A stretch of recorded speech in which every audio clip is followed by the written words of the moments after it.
Thank you very much. It's a pleasure to be here with so many, and I'm hoping to learn something at the end of this because there are questions that I have to be able to answer.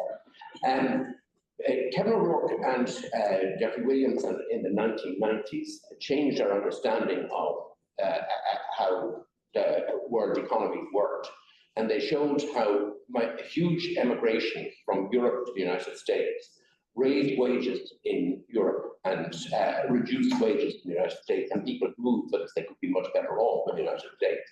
Similarly, standard of living between this island and our neighbouring island, which had been about after the famine 30–40% of what it was in Great Britain, it rose to maybe 70% plus by the end of the century through migration, people moving to where they could do better, and reducing the excess supply of labour on this island.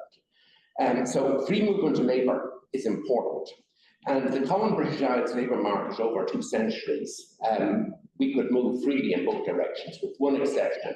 During the Second World War in 1973, people from England, Scotland, and the Republic could not get jobs in Northern Ireland without a work permit.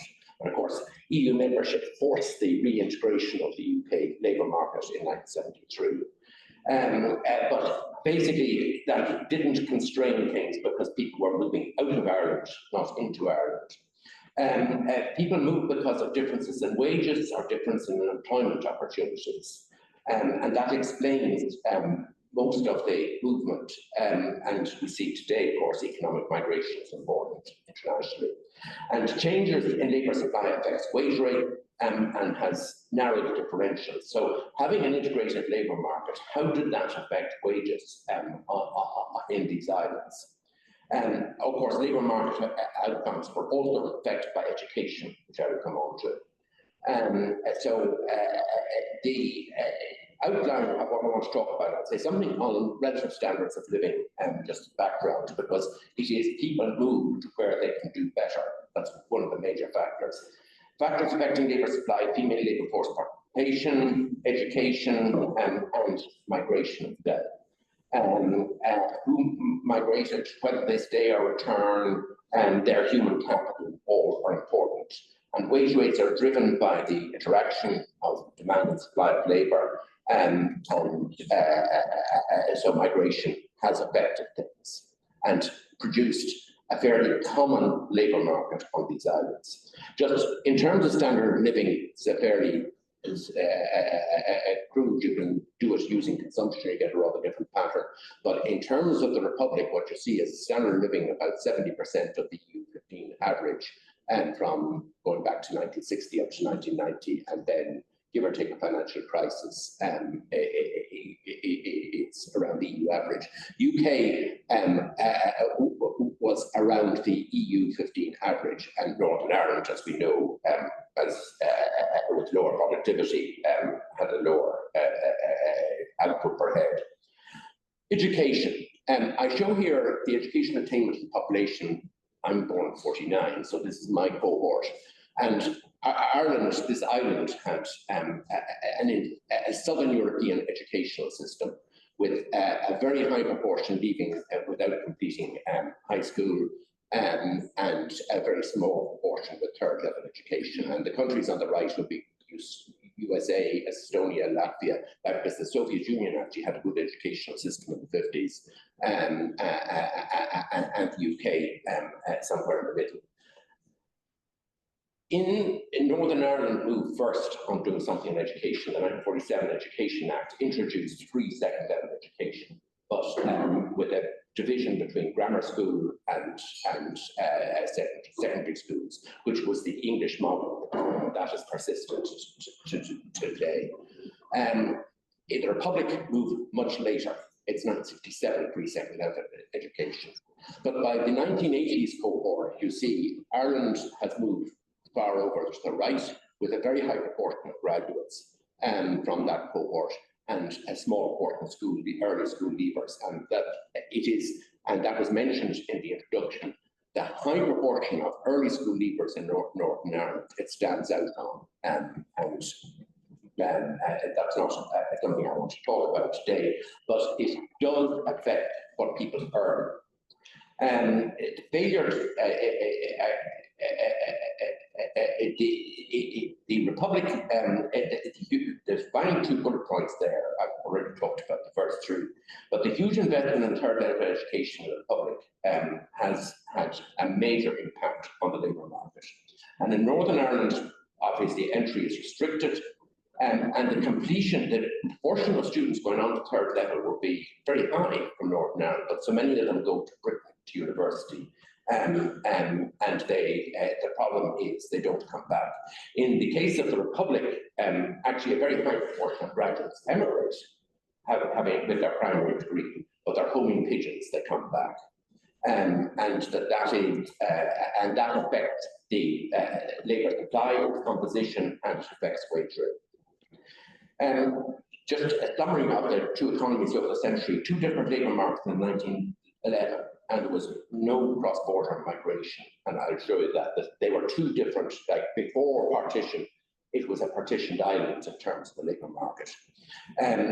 Major emigration pre-Second World War, that there actually Northern Ireland grew slightly more slowly than the Republic, both had a fairly miserable 20s and 30s.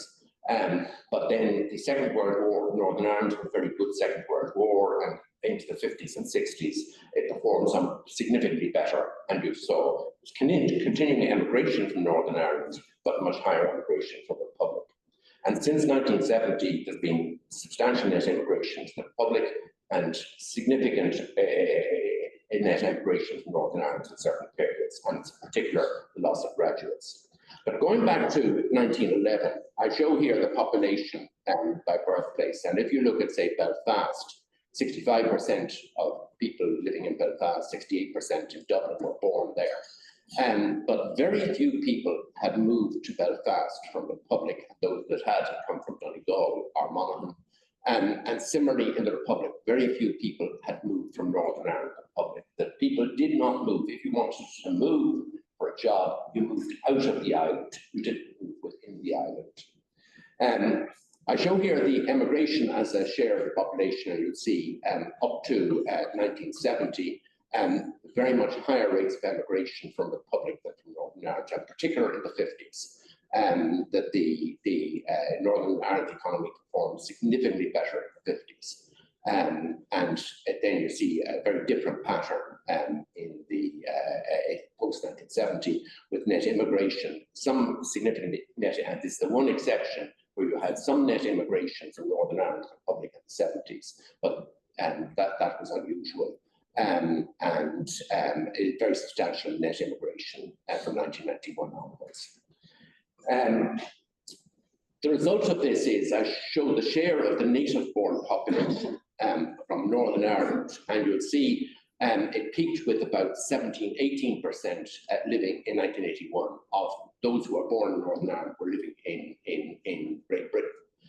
In the Republic, it was 25% by 1961, and you saw the effect, the cumulative effects of emigration over decades. But what you see is a dramatic fall in the share of the Republic-born population living in GB today. And they're very old because there has been, there's still very substantial emigration from the Republic to Great Britain, but they come back. Like even when you see the Minister for Finance, Pascal Donoghue, worked in Britain, he's an emigrant, came back. Now he kidnapped an English woman, brought him back as his wife. But in Northern Ireland, you have this continuing emigration and maintaining the stock in Northern Ireland, or in stock of Ireland, particularly Northern Ireland for people in Britain. And this is looking at returned emigrants. And I don't have data for 2016. I must get the CSO to do a run of the census. But what's interesting is in 1996, 30% of the graduates of the Republic were returned emigrants. That a lot of them emigrated in the 50s and 60s, but they came back. And you see a much higher for 2016, 2011 for Northern Ireland, almost twice the rate of people come back to the Republic than come back to Northern Ireland. And there's an important series of studies done by the NERI which shows that people emigrating and come back earn 10% more over their lifetime. because they develop skills, they learn a foreign language, learn how to do things differently. And if you look at actually the foreign management, the management of foreign firms in Ireland, they're nearly all Irish, but none were recruited in Ireland. They had worked abroad.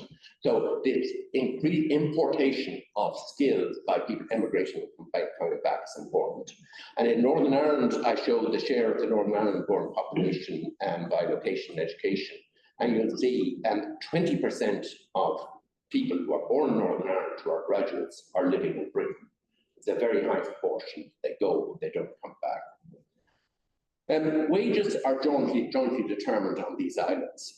Irish wages lagged, in the Republic, lagged GP up to 1970 because of lower productivity. But emigrants, as a result, saw better living standards in Britain. And Northern Ireland had a good war, but the troubles impacted on the economy, as I will show you, and the labour market after 1970. And since 1990 in the Republic, the impact of investment in education is showing a higher productivity and higher wage rates. And in comparing wage rates, you really need to control for the education of people because it makes a significant difference. I show here, I put together a set of wage rates for Northern Ireland back to the 1930s, the Republic back to 1926. Actually, my biggest problem was getting compensation for GP. It really was an effort. But what I show here for the Republic for manufacturing wage rates, they were broadly, this is Kevin O'Rourke suggests they were similar to GB in 1922. And I find in 1926, but you see a dramatic reduction in the late 20s, 30s, 40s, and until 1970, wage rates were very much lower in the Republic than in GB. In manufacturing. I show also real manufacturing wages if you control for relative prices. So the gap wasn't as big when you control for relative prices. And that probably explains that you had the huge emigration in the 50s, obviously the Second World War that stopped migration during the Second World War, but you had huge emigration in the 50s because you were much better off in Britain. Moving on to today, that the wage rates in manufacturing have broadly tracked those in Britain, give or take the exchange rate gyration since then, although in the last decade they tend to be somewhat higher than in Britain. But then you've got to control for higher costs of living in the Republic, which leaves you roughly line ball between the two. Looking at Northern Ireland, first of all, you don't have any exchange rate differences here. And looking at manufacturing, wage rates were in the late 30s significantly lower than in GB. And they tracked upwards, approaching 90% of GB levels by 1970. But since then, there's been, they've followed the wage rates of Britain, which is what you would expect with an integrated labour market. And probably there aren't cost of living indices for Northern Ireland and for GB, but with lower cost of living in Northern Ireland, it does mean a fairly similar standard of living in the two jurisdictions. And I just show here relative wages, Ireland versus Northern Ireland. What's interesting is actually how similar wage rates were north and south in the 30s, 40s, 50s up to 1970, given that there was no movement north and no movement south, but it was the movement to GB which linked the two labour markets, that wage rates were very similar. Now, what you see, and what I want to come on to, is the education effect, a significant, and also, of course, higher cost of living in the Republic, but a significant education effect, higher productivity effect, which shows up in higher wage rates in the last 10 or 15 years, give or take the financial crisis.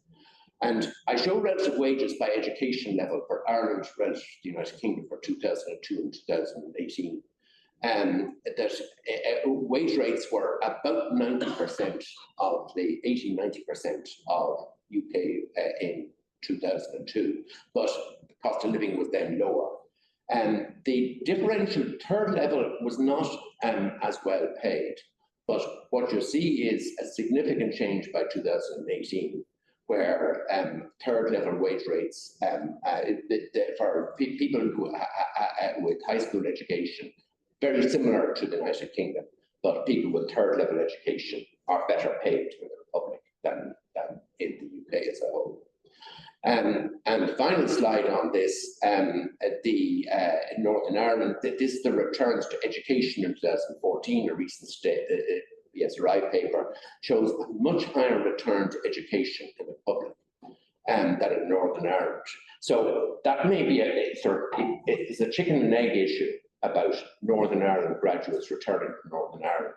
In the Republic, if you return to the Republic, you earn a lot of money, so it's attractive to return to the Republic. Northern Ireland, you earn more, but the differential is lower. But then there's the paper by Julius Siegschlag and a colleague, Verdetti, which shows that in Northern Ireland, the low endowment of graduates in the labour force is a major negative in terms of foreign direct investment. So there is a chicken and egg. It's not it's saying by the graduates and the business will come. It's a slightly more complicated world than that. But the role of education and what you've seen in terms of the Republic and the higher wage rates now relative to GB reflects the much higher proportion of the labour force who are graduates, and also the high return to graduates in terms of wage rates. And that's showing up, and that reflects higher productivity in the overall economy. So the two labour markets are still linked, and you still get movement between the two, but the endowment of human capital does affect the long-term differential. Last two slides. There are questions here. To what extent were the high wages in Ireland in 1922 relative to GB due to limited employment and monopolies? If I actually take out brewing, which was Guinness's, which was an effective monopoly, and the employers earned monopoly rents, but also the employees clearly earned monopoly rent, part of the monopoly rent, that is a factor. Or was unionisation, and it's something which Kevin O'Rourke picks a number of craft professions, plumbers and so on, which were unionised on a British Isles basis. Was that a factor? So that's about the 1920s. The big relative fall in wages in the Republic was a major increase in employment in manufacturing. The employment in manufacturing, due to protection, increased dramatically. But there were very low productivity firms. So you had a big expansion in clothing, for example. But the wage rates, which given the low productivity, were low, but they were also, to what extent, like the female labour force, poorly unionised? Was it low unionisation? What was the role of trade unions in that? And then you have the convergence in Republic of Ireland wage rates on GB in the late 1960s. It happened very rapidly. And was it because the cost of emigrating fell, that in the 50s you went, there weren't telephones, you wrote back to the family, it was expensive to go back to Ireland to visit the family, it was costly to emigrate, whereas by 1970 you flew back, it was cheaper and there were telephones. Well, I went to spend some time collecting data on how much it costs to go from Galway to Manchester by train, but that doesn't appear to me to be the explanation. Or was it other factors affecting the demand for labour in terms of the opening up of the economy and the anticipation of EU membership? Was that what produced the convergence? I don't know. Still outstanding issues. So to finish off, the glue making the Northern Ireland Republic of Ireland labour markets part of a wider British Isles market was migration. It was the case in 1922, it is the case today.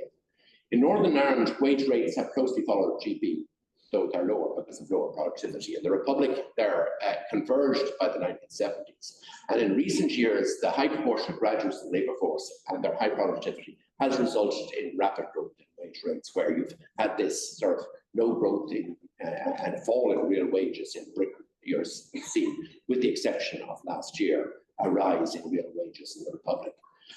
Attracting immigrants back in the Republic, the importance of that, I think, is underestimated in terms of opening up not just the economy, but society. Immigrants came back, and instead of going to the pub, we went to a coffee shop. So we had the coffee shop phenomenon. And they brought the skills. And the fact that they brought foreign languages, and in the case of the Minister of Finance, foreign spouses, that has made for a much more diverse country. And while the North and the South have been linked through the GB labour market, there are still non-economic barriers to movement on the island. And a recent study I did with Sean Lyons and another colleague from the SRI, looking at commuting across the border, you find much less commuting from the Republic to Northern Ireland than you would expect, with the exception, of course, of Donegal, commuting into Derry. But the other thing which was interesting was people from wage rates are higher in the Republic, so why don't you get more people coming from the Northern Ireland Republic? That in particular people from townlands which were predominantly Protestant in background, you had substantially less commuting to the Republic than Catholic townlands. And so there are still non-economic barriers that people in the Republic don't think about going north, and people in the north don't think about coming south. Now that is possibly a good thing for Northern Ireland, because you're short on graduates, and if they all migrated to Dublin, it would be a bit of a problem.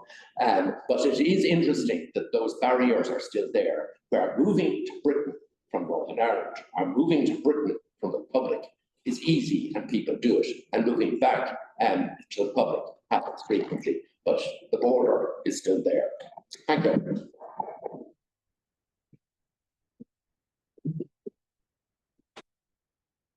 Very much, John. I'm just going to invite my colleague Tom to give a brief response, and then hopefully we'll open up to some Q&A.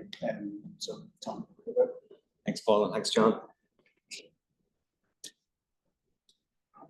So thank you to John for an excellent and thought-provoking presentation.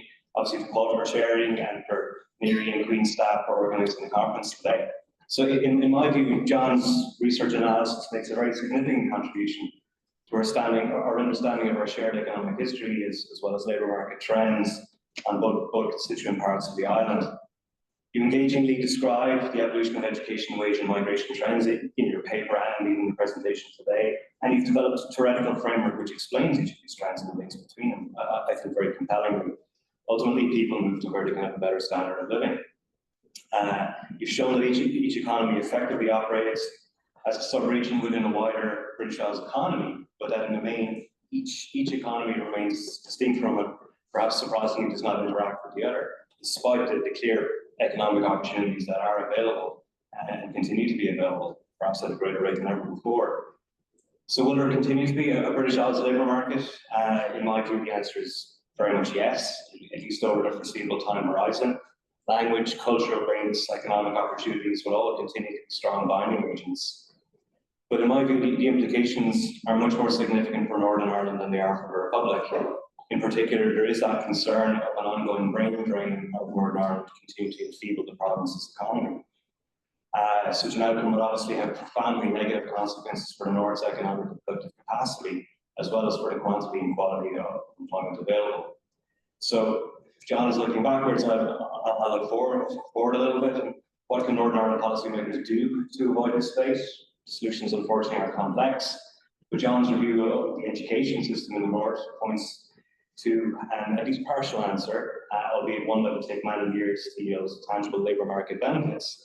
You correctly and compellingly, in my view, make the case that the North's economic policy should increase its focus on improving population-wide human capital levels through various educational reforms, including, for example, the ending of streaming in secondary schools. Alongside this, there is the need to provide much more third-level places in order that the early adulthood, social and economic relationships that help determine career trajectories are cemented in Northern Ireland and not in England or Wales. Fiscal devolution in Northern Ireland provides a modest opportunity to add revenue streams, which can lead to improvements in the education training systems, overall level of education spending, but it's important to emphasise that there's no pot of gold at the end of that. As it is, Northern Ireland is caught in a path of equilibrium, as my colleague Paul Flynn has described it. A weak supply and demand for high skills are mutually reinforcing each other and generating low productivity scale. That's John's chicken and egg problem.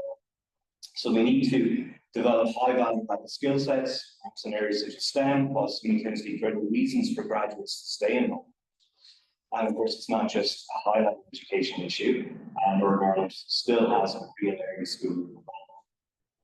The Republic of Ireland finds itself in a much different position. The onset of the student market, combined with previous education reforms, an internationally controversial, albeit wildly successful foreign direct investment strategy, has catalyzed the transformation of the Republic's labour market and made the first Celtic Tiger at the beginning of the 1990s. Returning migrants, as John has pointed out, have really symbolised the success, and they have been a further boon to the economy and to technology diffusion into the Republic. So where we are now is that the overall standard of living and extent of economic opportunities in the Republic broadly now match those of Great Britain. This means that the gravitational pull of higher gross wages that existed at many various times over the last century or so is no longer a meaningful factor driving net migration into Great Britain. Job-specific and sector-specific migration will, of course, continue to flow in both directions, east and west. However, this is a very different pattern outcome in the ongoing net outflow, which may prove to be the case for Northern Ireland if passes policy reform.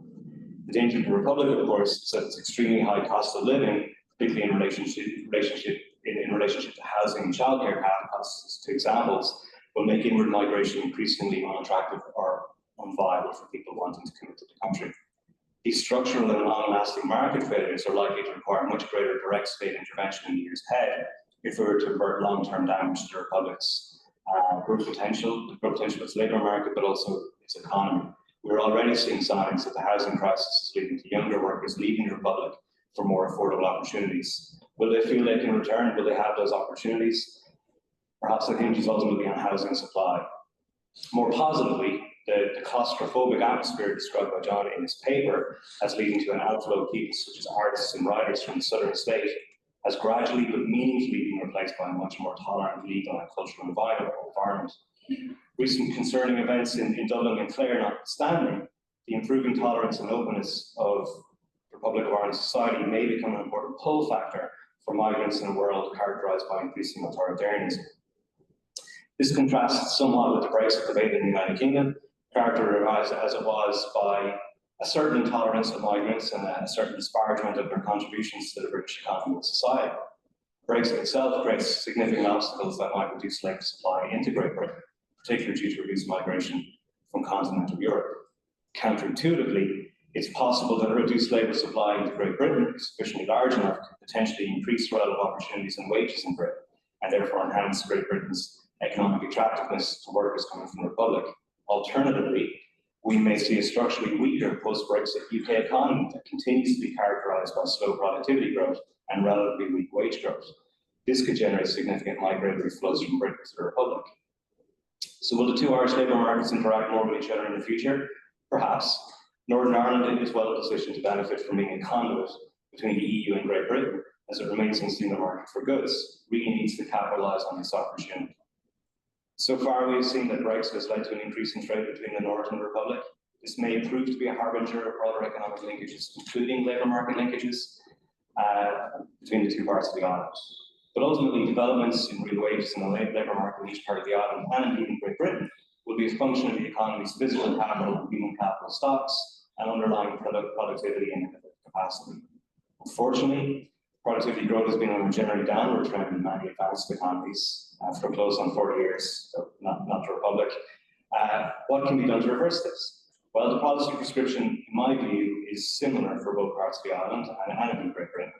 And if I could distill it into one word, it would be investment. The best way to sustain higher productivity growth, in my view, is the investment in human capital, i.e. investment in education skills, particularly in early years learning, and alleviating child poverty, which we know to be a particularly pernicious barrier to human development. We also need to invest much more in preparing for climate change, in R&D, in our innovation systems, in the development of high potential startups, and of course we need to invest more in productivity enhancing infrastructure. So economic decline is by no means inevitable.